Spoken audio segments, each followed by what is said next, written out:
Hi guys, and welcome back to my channel. Sorry I've been MIA for the last like 3 weeks, but today I guess I'm just gonna do like a little life update, trying to conceive update. There's really not much going on, so that's why I really haven't recorded, because I don't know.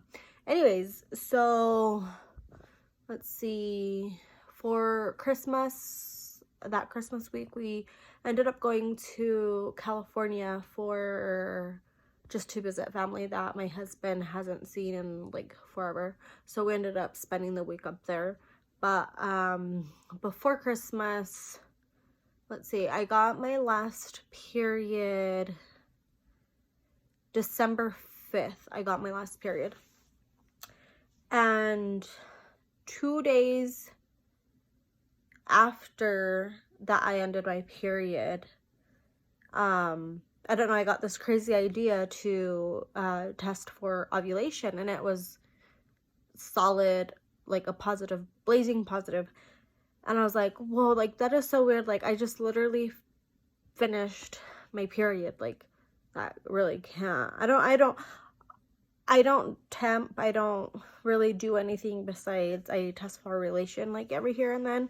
So I'm not like major into like all of the trying to conceive, which I probably should be since I am trying to conceive, but that's just something that I haven't really done. Like I've just tested OPKs and that's pretty much it.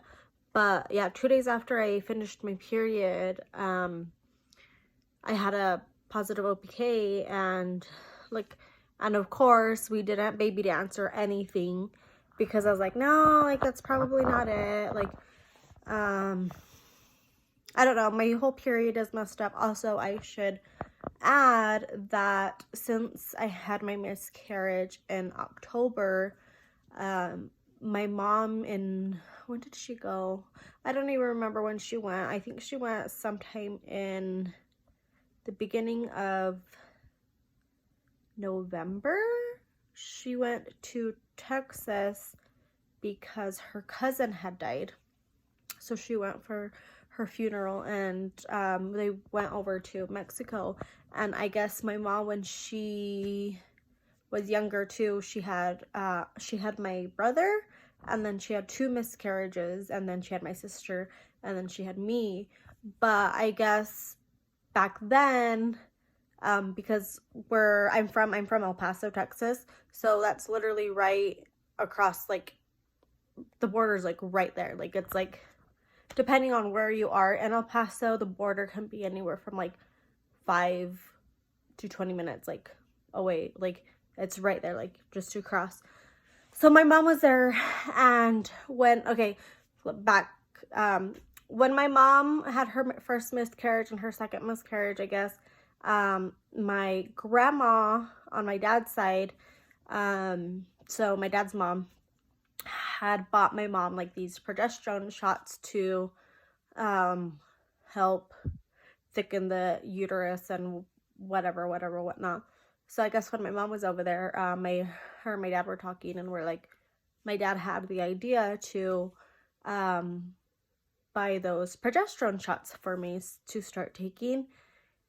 And I started taking them when they came back, and this was back in, there was a little packet of 6 shots, and it was like supposed to be like once a week or something. I don't know what it was, but it like, I want to say that's what messed up my cycle even more than it was before, like my miscarriage, because my miscarriage did mess up my cycle like a lot.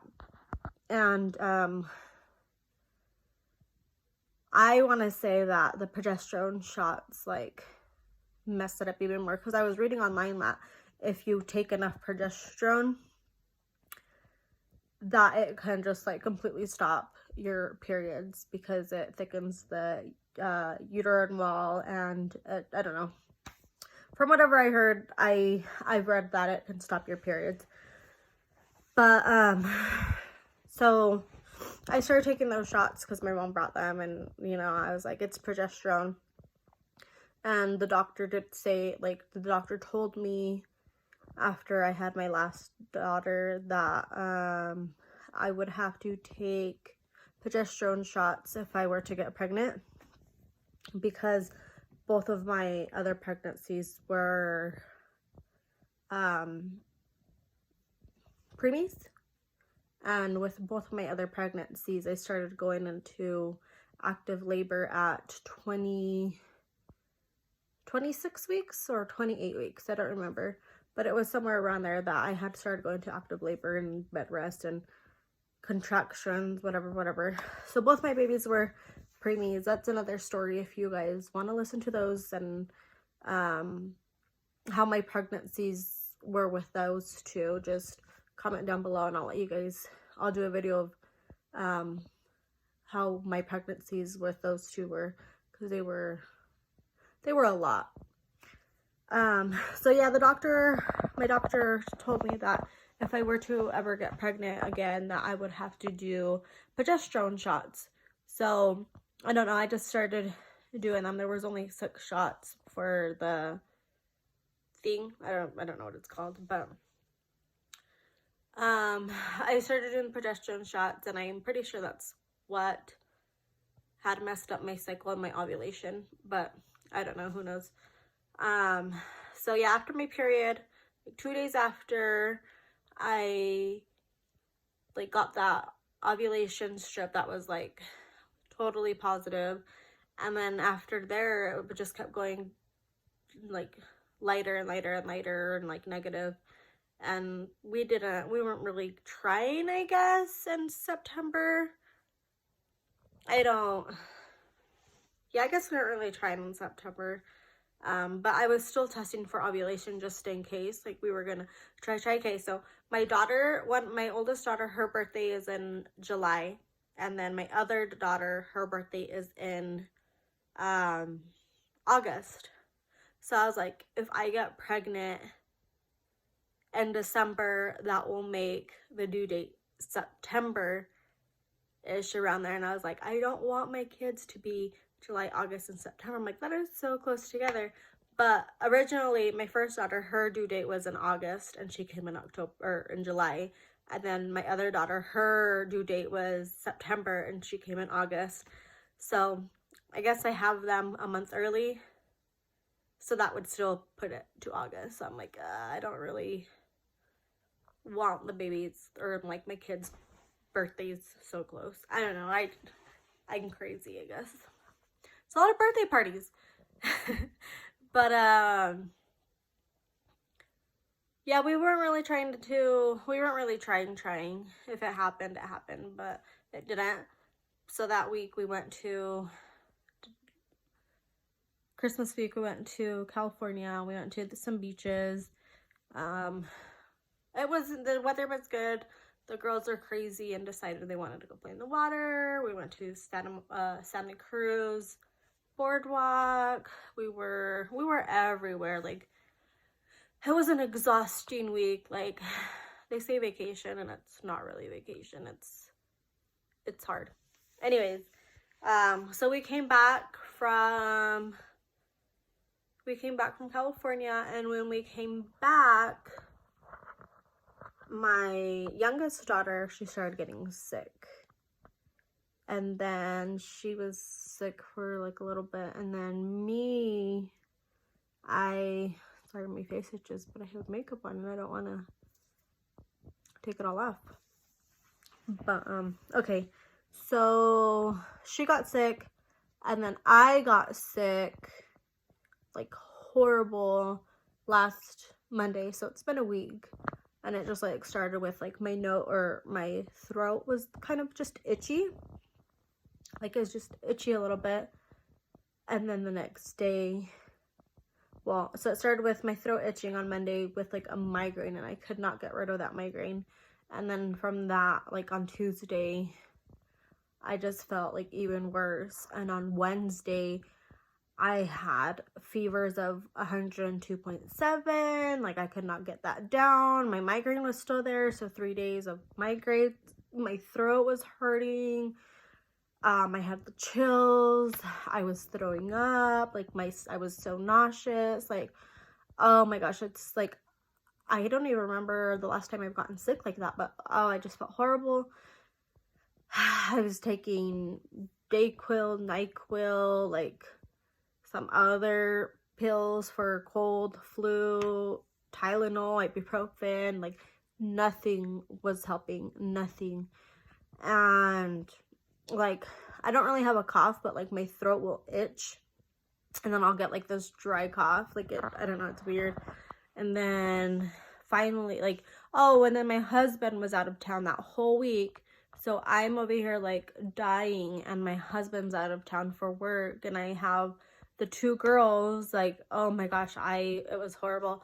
Thursday was pretty bad. Friday he finally came home. It was pretty bad. I hadn't really eaten because my throat was hurting so bad. Like I couldn't swallow anything. Saturday I was like, okay, I need to go to the doctor's. I went to the doctor's, and he said that I had strep or like some other kind of infection in my throat that was really bad. And so he gave me antibiotics for that. And then I don't know, he just said that my throat looked nasty, like I had a really horrible infection. And then he was asking what I was taking for the pain, and I was like, I've tried everything, nothing has worked at all. And I was surprised because he's like, okay, I'm gonna prescribe you Norcos. And I was like, okay. And I was just okay. So I came home and I was telling my husband, I was like, yeah, he just gave me like Norcos. And he's like, aren't people trying to get away from like prescribing that? And I was like, I don't know, like I didn't really even say any, like I just told him that I've tried Tylenols and all the other cold medicines and nothing's really helped. And he's just like, hey, I'm gonna give you this. And I'm like,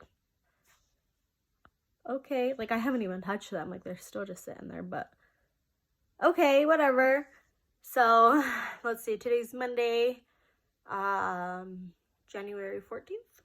I feel a lot better, like a lot better. I still have migraine, like my migraine though, so it's been a week straight of having a migraine, and I am dying. I used to, let's see, last year in December I got the ear piercings for the migraines, so I had them both done, and I ended up taking this one out because this one was kind of like, it didn't hurt or anything, but I just had like this huge like pus bubble. I have no clue what it was, and so I took it out. I still have this one, but this is the side where I get my migraines the most, and this side hurts, and then I can't see, and then I just feel dizzy. It's pretty bad. Anyways, so let's backtrack a little bit. My period was supposed to come on New Year's Eve, so the 30th, December 30th. So I was supposed to get my period on the 30th, and it never showed up. And then I was telling my mom, because we were at her house, I was like, yeah, I'm supposed to get my period today. And then she was like, okay. And then it just never showed up. And the next day, and I was like, because the whole time, like, I was cramping, and like, my back was hurting, like, backaches, and I was like, I'm gonna get my period, like, I know it's gonna come, and, like, I didn't get my period. And the next day, and the next day, I was 6 days late until I finally got my period. And, like, I took like a whole bunch of pregnancy tests, and they were all negative, and I'm like, okay, if I'm 6 days late, like it should show on a pregnancy test. I'm not pregnant, like, so where the heck is my period? And that's when I kind of started reading into the whole progesterone shots, and that's where I was like, oh, that's probably what it is, that the progesterone shots like have stopped my period completely or just delayed it. But I was 6 days late for my period. I just finished that like 4 days ago, maybe like 5 days ago, I don't remember. So I haven't tested for OPK. I don't know, I'm kind of nervous. I'm probably I'm thinking in my head that I'm probably not gonna OPK and just baby dance like every other day, like the whole month, and see if that will do anything. Because if I OPK and that's wrong, oh my gosh, I'm spitting. If I OPK and that's like wrong, or if I read it wrong, or it never comes up positive, I don't know, I guess I'm just nervous. So I'm like, my plan is, oh, maybe I'll just baby dance every other day until like 5 days, maybe, until my period is due. I don't know my plans. We'll see what happens, right? If I end up do start OPKs, and I'll track them, and then I'll do another video on that. But yeah, so far this video is just like all over the place with me rambling and random ass stories of whatever. But I think that's all I have for you guys, is our trip, my sickness, my missed period. Yeah. So that's all I have for you guys. Let's see, my next video, I don't know, I'm thinking I want to do like a video of how my other pregnancies, of how bad they were, so you guys can like compare them to yours, or if you guys had any experiences like I did. I'm probably thinking I might do a video of that, or I'll probably start OPK tracking, and then I'll do a video of that and show you guys. And then I don't know if I should do OPKs with pregnancy tests or just do them separately. Comment down below what you guys want to see next, or if you guys are even interested in seeing anything, or yeah. Well, it was nice talking to you guys. Please subscribe and comment down below if you guys want to see anything else. Bye.